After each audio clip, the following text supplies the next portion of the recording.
So current fire మీద ఉన్న issue ఏంటి అంటే DSC and groups exams post phone చేయాలని బీఆర్ఎస్ డిమాండ్ చేస్తోంది. ఇది స్టూడెంట్స్కి సంబంధించి కాదు, పేద విద్యార్థులు ఎవరు పోస్ట్ పోన్ చేయాలని కోరుకోరు, కానీ బీఆర్ఎస్ కుట్ర చేస్తోంది అని కాంగ్రెస్ ఆరోపిస్తుంది. దీని గురించి మీరేమంటారు?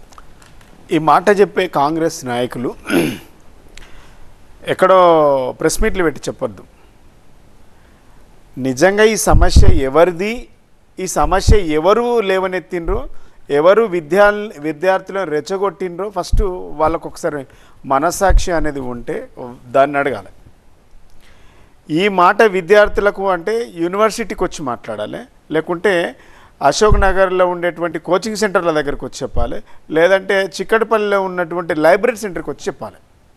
ఎవరైనా సరే కాంగ్రెస్ మంత్రులు, ముఖ్యమంత్రి, ఎమ్మెల్యేలు ఎవరైనా మాట్లాడదలుచుకుంటే దీని వెనకాల ఎవరూ లేరు. ఫస్ట్ రెచ్చగొట్టింది వీళ్ళే. మేమొస్తే ఇది చేస్తాం, మేమొస్తే ఇట్లా చేస్తాం, ఇంతకంటే గొప్పగా చేస్తామని అంటే నమ్మి మీకు ఓట్లు వేయించిండ్రు. వాళ్ళను వాడుకొని కరవేపాకులా వాడుకొని వదిలేసిండ్రు. వాళ్ళ సమస్య వినడానికి కూడా వీళ్ళకు ఓపిక లేదు. ఇలా నిరుద్యోగుల మనోభావాలు దెబ్బతిన విధంగా ముఖ్యమంత్రి గారు మాట్లాడాలని నేను తీవ్రంగా ఖండిస్తూ ఉన్నాం.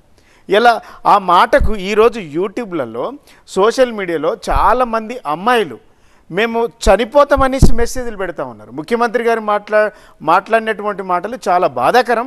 ఇలాంటి మాటలు చాలా దుర్మార్గమైనవి. ఈ మాటల వల్ల మేము చాలా మనస్తాపం చెందినాం. అసలు ఇందుకోసమా ఈ గవర్నమెంట్ని మేము అధికారంలో తీసుకొచ్చింది? ఈ మాటలు వినడానికా?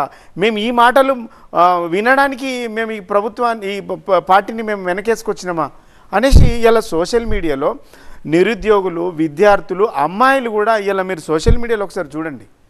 అంటే ఇది నిజంగా విద్యార్థులను, నిరుద్యోగులను వంచడం, మోసం చేయడం పెద్ద దగ. దీని వెనకాల ఎవరు లేరు. మీకు చిత్తశుద్ధి ఉంటే నేను చెప్పిన 3 సెంటర్లకు వచ్చి మంత్రులు, ముఖ్యమంత్రి గారు వచ్చి మాట్లాడాలి. ఒకవేళ మీకు అట్లుంటే మీరు నిజంగానే ఈ వెనకాల ఎవరో ఉన్నారంటారు కదా, ఆ రోజు మీరు కూడా ఉన్నారు కదా. అసలు ఇప్పుడైతే ఎవరు లేరు, నిజంగా ఇప్పటి వరకు ఎవరు లేరు. ఇలా వీళ్ళు నిరుద్యోగులు అందరూ కూడా ఎక్కడి వాళ్ళు అక్కడ నిరసన తెలియజేస్తే వాళ్ళకు ఒక మద్దతు కావాలి అనేసి అన్ని రాజకీయ పార్టీలతో తిరిగినప్పుడు మా దగ్గరికి కూడా వచ్చిండ్రు. తెలంగాణ భవన్కి వచ్చి హరీష్ రావు గారు కలిసిండ్రు, కేటీఆర్ గారిని కలిసిండ్రు, విద్యార్థి నాయకులు అంటే మేము యూనివర్సిటీలో ఉన్న మమ్మల్ని అందరినీ కూడా కలిసిండ్రు. మీ మద్దతు కావాలి మాకు. మేము గతంలో మేము చేసినటువంటి పొరపాట్లు ఉన్నాయి, మేము తప్పు తెలుసుకున్నాం. ఇలా మమ్మల్ని ఆ మేనిఫెస్టోలో పెట్టిండ్రు. అధికారంలోకి వచ్చిన తర్వాత ఇలా 3 నెలల నుంచి కనీసం మంత్రులు అపాయింట్మెంట్ లేదు, మాకు ముఖ్యమంత్రి గారు అపాయింట్మెంట్ లేదు. కనీసం కలవడానికి పోతే అమ్మాయిలను కూడా కాళ్ళ వేళ్ళ పట్టుకుంటే కూడా కనీసం పోండి అని చెప్పి మమ్మల్ని అవమానపరుస్తుండ్రు. పబ్లిక్ సర్వీస్ కమిషన్ చైర్మన్ దగ్గరికి పోతే నాది ఏం లేదు, అంత ప్రభుత్వం నిర్ణయాన్ని నేను అమలు చేస్తా అని చెప్పిండట. కోదండరామ్ గారి దగ్గరికి పోతే ఏమన్నాడట, కోదండరామ్ గారు నాది పోస్ట్ మ్యాన్ ఉద్యోగము, నేను చెప్పడానికే తప్ప నేను డిసిషన్ లేదు అని చెప్పిండట. ఇలా మీరు కోదండరామ్ గారు ఎటు పోయినరు, ఆగ్నూరు మురళి గారు ఎటు పోయినరు, ఇలా రియాజ్ గారు ఎటు పోయినరు, మరి బల్మూరి వెంకట ఎటు పోయినరు, వీళ్ళందరికీ నిరుద్యోగుల పక్షాన కొట్లాడి వాళ్ళని రెచ్చగొట్టినటువంటి రాజకీయ నిరుద్యోగులకేమో ఉద్యోగాలు వచ్చినాయి, అసలు నిరుద్యోగులకు ఉద్యోగాలు రాలే. ఆ ఉద్యోగాలు ఎందుకు ఇవ్వరు అనేసి ఇలా నిరుద్యోగులు క్వశ్చన్ చేస్తే మీరు వాళ్ళని అవమానపరిచే విధంగా, కించపరిచే విధంగా మాట్లాడడం అనేది అసలు సంస్కారం కాదు. ఒక ముఖ్యమంత్రి స్థాయిలో ఉన్నటువంటి వ్యక్తి నిజంగా సమస్యకు పరిష్కారం ఎట్లా వెతకాలని ఆలోచన చేయాలి. 3 నెలల నుంచి నిరుద్యోగులు తిరుగుతుంటే, దీక్షలు చేస్తూ ఉంటే, ధర్నాలు చేస్తూ ఉంటే, శాంతియుతమైనటువంటి నిరసన కార్యక్రమాలు చేస్తుంటే ఒక్క ముఖ్యమంత్రి ఎవరు కూడా పిలిచి మాట్లాడకుండా, చర్చలు జరపకుండా, అసలు వాళ్ళ సమస్య ఏందో వినలేదు.